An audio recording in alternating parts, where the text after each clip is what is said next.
Varicose veins కి సరైన చికిత్స కోసం సంప్రదించండి ఎవిస్ హాస్పిటల్. నమస్తే రమగారు. నమస్తే రమగారు, ఈ నెలలోనే మనకి గీతా జయంతి ఉంది. గీతా జయంతి కూడా మనం రెగ్యులర్ గా చెప్పుకుంటూనే ఉంటాం. అవును కదండి. ఒక్కసారి విశిష్టత. మార్గశిర శుద్ధ ఏకాదశి ఈ రోజున గీతాదేవి పుట్టింది. ఈవిడ ఎక్కడ పుట్టింది, ఎలా పుట్టింది? యుద్ధ రంగంలో. ఎక్కడ భగవద్గీత చెప్పాడు భగవానుడు? అంతేగా, యుద్ధంలోనే ఇరుపక్షాలు చెరుపక్కన మోహరించి ఉండగా యుద్ధానికి సన్నద్ధమైన వాడైనప్పటికీ అర్జునుడు కింకర్తవ్యత విమూఢుడై ఏం చెయ్యాలో తెలియక వీళ్ళందరినీ, అందరూ తాతలు, నాన్నలు, బావలు, తమ్ముళ్ళు, అన్నయ్యలు, బంధువులు, హితైషులు, గురువులు, ఉపాధ్యాయులు, గురుపుత్రులు, ఇంతమంది సమూహాన్ని నేను చంపలేను, వీళ్ళని చంపకూడదు, సొంత వాళ్ళందరినీ చంపుకుని నేను ఏం సాధిస్తాను, వీళ్ళందరినీ చంపేశాక ఇంకెవరుంటాం అని ఇలా దుఃఖంలో మునిగి నేను యుద్ధం చేయలేను అని అస్త్ర సన్యాసనం చేయడానికి సిద్ధపడినప్పుడు భగవంతుడు అతనికి బోధించాడు. కర్తవ్యం బోధింపబడింది. మన జీవితాల్లో కూడా ఇలాంటి సందర్భాలు చాలా వస్తాయి. చేయొచ్చా, చేయకూడదా, చేయకూడదేమో, నా వల్ల కాదేమో, నేను చేయలేనేమో, ఇది చేస్తే ఏమవుతుందో, ఇలాంటి భావజాలాలకి సాధారణంగా మానవులందరూ లోనవుతూనే ఉంటారు. అర్జునుడు సామాన్య మానవుడు కాదు, నరనారాయణలో నరుడు, ఇంద్రుని అంశతోటి జన్మించినవాడు, వరప్రభావంతో పుట్టాడు, పరమేశ్వరుని జయించి ఆయన నుంచి పాశుపతాన్ని పొందాడు. ఒక లోటు కూడా లేని అత్యంత ప్రతిభాశాలి, పరమశాంతమూర్తి, భగవంతుణ్ణి త్రికరణ శుద్ధిగా నమ్మి ఆయన వెనకాల నడిచినవాడు. సాధారణ మానవుడు ఒక వీరుడుగా లెక్క పెట్టకూడదు, మానవోత్తముడు. అలాంటి వాడికి భగవంతుడు బోధించిందే భగవద్గీత. గీతాసారం అంతా తెలుసుకోగలిగితే, చదవగలిగితే, ఒక్క ముక్క అయినా మనం అర్థం చేసుకోగలిగితే, ఒక్క చుక్క గంగాజలమైనా చాలన్నట్టుగా మన జీవితం వెళ్ళిపోతుంది. దాంతో ఎన్నో విషయాలు చర్చించబడ్డాయి భగవద్గీతలో.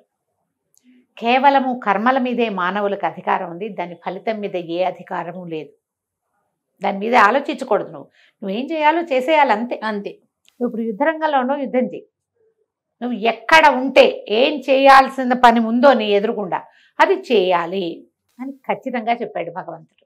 దాంతోపాటుగా ధర్మానికి గ్లాని ఎప్పుడు జరుగుతుందో అప్పుడు నేను పుడతాను, నన్ను నేను సృజించుకుంటాను. యదా యదా హి ధర్మస్య గ్లానిర్భవతి భారత అభ్యుత్థానమధర్మస్య తదాత్మానం సృజామ్యహం. అధర్మం తాలూకు దీనిని చెడగొట్టడానికి, తగ్గించటానికి నన్ను నేను సృజించుకుంటాను. భగవంతుడు అక్కడ వస్తాడు. ఈ భగవంతుడు అక్కడ వస్తాడన్న గీతావాక్యం ప్రకారం కృష్ణుడుగాను రాముడుగాను జన్మించటమే కాకుండా ఆ సమయానికి దేవుడు పంపినట్టుగా ఎవడైనా రావడం కూడా జరుగుతుంది. కలియుగం కదా ఇది. అవును, కలియుగ చివరి భాగంలో కల్కి అవతారంలో భగవంతుడు వస్తాడని మనం నమ్ముతాం, ఒక ఆర్షవాక్యాన్ని. జన్మిస్తాడు, ఆయన 10వ అవతారం కల్కి అవతారమే అని. దానికి అది వచ్చే లోపల ఎప్పుడూ అధర్మాలు ప్రబలుతూనే ఉంటాయి కదా. అవును, ఎప్పటికప్పుడు ఎక్కడో చోట ఏదో ఒకటి జరుగుతుంది. భగవంతుడు చేయవలసిన క్రియలు మానవులే చేస్తుండటాన్ని మనమే మన నిత్య జీవితంలో చూస్తాం. ఎవడో మనలాంటి వాడే పడిపోయిన వాడిని తీసుకెళ్లి హాస్పిటల్లో చేర్పిస్తాడు. వాడు బతికేందుకు సాధనం అవుతాడు. భగవంతుడు ఆ రూపంలో వచ్చాడని నమ్మాలి మనం. అత్యంత ప్రమాదంలో ఉన్నటువంటి ఓ కంపెనీని ఓ నలుగురు కలిసి ఆలోచించుకుని ఒకడు కలిసి ముందుకు తీసుకెళ్లి 100,000 మంది భోజన సౌకర్యాన్ని చెడగొట్టకుండా, వాళ్ళ ఆహారాన్ని పాడు చేయకుండా, వాళ్ళు బతకటానికో తినడానికో అవకాశం కల్పిస్తాడు ఒకే ఒక్కడు, భగవదంశ. అంతే. ఇదివరకటి కాలంలో నా విష్ణు పృథివీపతి అని చెప్పేవారు. ప్రతి రాజు భగవదంశే. విష్ణువు యొక్క అంశాస్వరూపం ఉన్నవాడే రాజు అవుతాడని నమ్మేవాడు.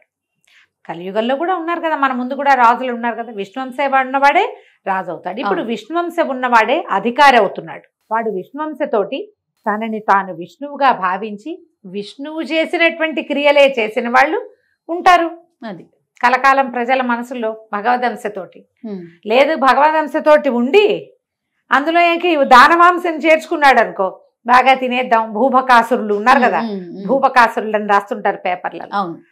అవతల వాడికి చేయవలసిన సహాయానికి కూడా సహజంగా తన అధికారంతో చేయవలసిన సహజమైన క్రియకి కూడా వెలకట్టి పుచ్చుకునేవాడు భగవంతుడి చేతిలో ఎప్పుడో ఒకప్పుడు నలిగిపోతాడు. మనం ఇప్పుడు అధికారులను కూడా ఆ రకంగానే మనం నమ్మేవాళ్ళం ఇది వరకు. ఇప్పుడు ఏమైంది, ఈ అధికారులు కూడా దానవాంశలు చేరినాయి. వీళ్ళందరికీ భగవద్గీత పాఠం చెప్తూ ఉండాలి. భారతదేశంలో అత్యుత్తమ గ్రంథాలలో మొట్టమొదటిది భగవద్గీత. దాని మీద చేయబెట్టే ప్రమాణం చేస్తాం. నీకు నమ్మకం లేని దాని మీద ఎట్లా ప్రమాణం చేస్తావు? చెయ్యం కదా. నమ్మటానికి అదేదో విషయం కాదు, నీ జీవితం. ఆ జీవితాన్ని గురించి మనం తెలుసుకోవాలి కదా. తప్పకుండా మన జీవితం ఇప్పుడు మన రకం, మన అమ్మ ఎవరు నాన్న ఎవరో తెలుసు. పోనీ అమ్మ నాన్న తెలియదు, ఎక్కడో రోడ్డు మీద దొరికాం. వాళ్ళైనా ఒక ప్లేస్లో పెంచుతారుగా, ఎక్కడో చోట పెంచబడతాడు కదా. భారతదేశం ఒక దేశంలో ఉంటావు కదా, అదే మన అమ్మ నాన్న అవుతుందిగా. అమ్మా నాన్నని తెలుసుకున్నంత సహజంగా భగవద్గీతను గురించి తెలుసుకోవాలి. గీతా జయంతి అనగానే ఓ భగవద్గీత పుస్తకం బాల్మర్లోంచి దుమ్ము దులిపి తీసి కోసె పూజ చక్కగా పసుపు రాసి బొట్టు పెట్టి 4 పువ్వులు వేసి పూజ చేసి దీపారాధన చేసి అగరత్తులు చూపించి 2 అరటిపళ్ళు నివేదన చేసి హారతిచ్చి భగవద్గీత మా ఇంట్లో ఉందండి అంటే కాదు. భగవద్గీత పుస్తకంలో కాదు, మస్తకంలో ఉండాలి. ఏదో ఒక్క శ్లోకమైనా చదువుకోండి. రోజుకొక శ్లోకము, రోజుకొక అధ్యాయము లాంటివి చదివినా కూడా మన జీవితాన్ని మనం క్షుణ్ణంగా తెలుసుకున్నట్టే. జీవిత పాఠాలు కావాలంటే భగవద్గీతలో ఇంచే రావాలి. భగవద్గీత అంతా కూడా అలా సారాంశంగా కనపడదు మనకి. నువ్వేం చేయాలో అది చేయటమే కాకుండా భగవంతుడు తను ఎక్కడెక్కడ ఉంటాడో చెప్పాడు, తను ఎలా యాక్ట్ చేస్తాడో చెప్పాడు, ఏం చెయ్యాలో చెప్పాడు, తను ఎప్పుడు వస్తాడో చెప్పాడు.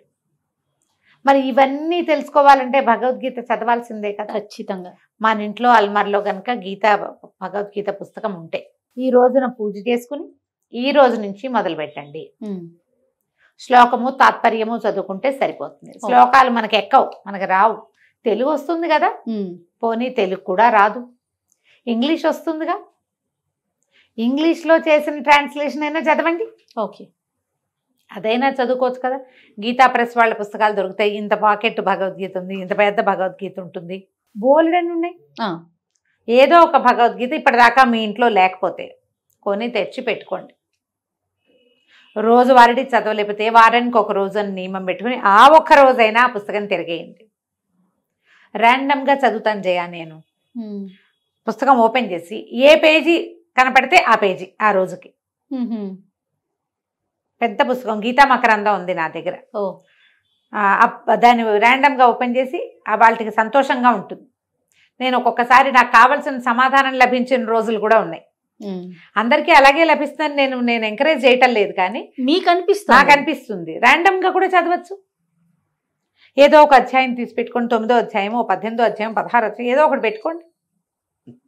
ఏదైతే అది చదవాలి. గీతా జయంతి నాడు భగవద్గీతని పూజించుకుని నమస్కారం చేసుకుని ఒక్క శ్లోకం మీరు నేర్చుకుని పిల్లలకి ఒక శ్లోకం నేర్పించండి. మొత్తం అన్ని అధ్యాయాలు నోటికొచ్చిన వాళ్ళు కూడా బ్రహ్మాండంగా కనపడతారు మనకి. నేను ఏటా చెప్తూనే ఉన్నానే నాకు నోటికి రాదు అని. చదువుకుంటే బాగా అర్థమవుతుంది హాయిగా. తరచూ చదివిన శ్లోకాలు వస్తాయి నోటికి. అదే మొత్తము నేర్చుకోవాలన్న ఆకాంక్ష ఇంకా నెరవేరలేదు, ఫోకస్ చేయాల. అదే నేర్చుకోవడం అనగానే ఫోకస్ చేయాలి జయ, అంతే కదా. ప్రధానమైంది అదే కదా. ఈ గీతా జయంతి నాడు ఏకాదశి కదా, ఏకాదశి విధి విధానాలు మనం ఏం పాటిస్తామో అవి పాటించటమే. ఏకాదశి నాడు పూర్తిగా ఉపవాసం ఉండటం, లేదా పూర్తిగా ఉండలేకపోతే మనం ఏదైనా కొద్దిగా ఫలహారము, ఉపాహారము, అల్పాహారం లాంటిది ఏదైనా తీసుకుని భగవన్నామ సంకీర్తనలో ఈ రోజును గడిపి అవకాశం ఉన్నవాళ్ళు ఇది చేయటం, జాగారం చేయటం. ఈ జాగరణ నేను ఇటీవల కాలంలో ఎవరైనా జాగారం చేస్తున్నారంటే విన్నది తక్కువే చేయ. అరుణ్ అని నా స్నేహితుడు ఉన్నాడు కదా, వీళ్ళు ఒక ఫ్యామిలీ వాళ్ళట జాగారణ చేస్తారట. విష్ణు సహస్రనామ పారాయణ చేస్తారట రాత్రంతా. గ్రూపులుగా వెళ్తారు. కొంతమంది చదువుతారు, మళ్ళీ ఆ తర్వాత టర్న్ తీసుకుంటూ ఉంటారనమాట.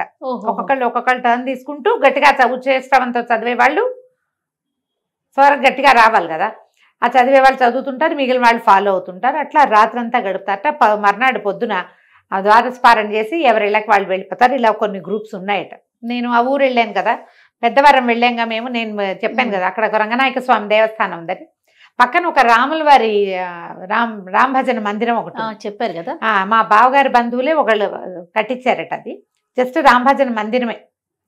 లోపల ఒక దీని మీద గరుడ స్తంభం అంటారు కదా, ఈ మన కోలాటాలు అవి వాడు చేసేటప్పుడు గరుడ స్తంభం, రాముల వారి పటాలు ఉన్నాయి. భజన చేయడానికి ఎంతమంది వచ్చారో జయ, అందరూ పెద్దవాళ్ళు ఆడవాళ్ళు చక్కగా బోల్డ్ అనే నామాలు. మాకేం భజనలు అవి అలవాటు ఉన్న వాళ్ళు కదా, ఉడికి పాటలే వచ్చు కానీ చక్కగా భజన చేశారు.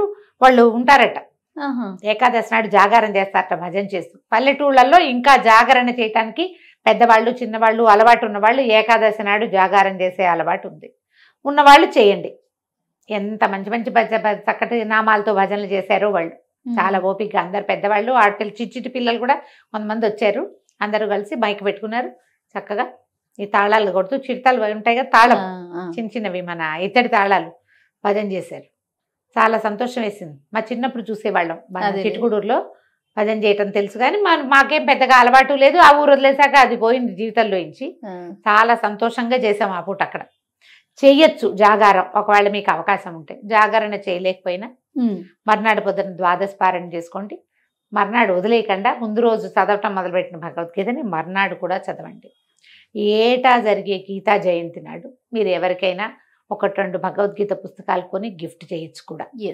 ఎవరి దగ్గర లేదో ఉన్నవాళ్ళు మీ దగ్గర 2-3 పుస్తకాలు ఉంటే ఇంకొకళ్ళకి ఇవ్వండి. ఓ 3-4 కలిసి భగవద్గీతను చదువుకోండి. ఏకాదశి నాడు ఖాళీగా ఉంటే కనుక ఈ ఏకాదశి నాడు మీరు భగవద్గీత పారాయణ చేయొచ్చు. ప్రతి ఏకాదశికి భగవద్గీత పారాయణ చెప్తాం మనం. అవకాశం ఉంటే చెయ్యండి. ఎవరికి అవకాశం ఉంటే వాళ్ళు భగవద్గీతని పూజించుకోండి, స్మరించుకోండి. ఒక బుక్ని ఖచ్చితంగా మీ ఇంట్లో ఉంచుకోండి. ఒట్టి ఇంట్లో ఉంచుకోకుండా తల్లో కూడా ఉంచుకోవడానికి ప్రయత్నం చేయండి. ఎప్పుడైనా మహత్తరమైన సమస్యలు ఉన్నప్పుడు నేను చేసినట్టుగా పుస్తకం తెరిచి సమాధానం కోసం కూడా వెతకండి. భగవంతుడు అనుకూలిస్తే తప్పకుండా సమాధానం లభిస్తుంది. తప్పకుండా రమ్య గారు. నమస్తే. నమస్తే జయ.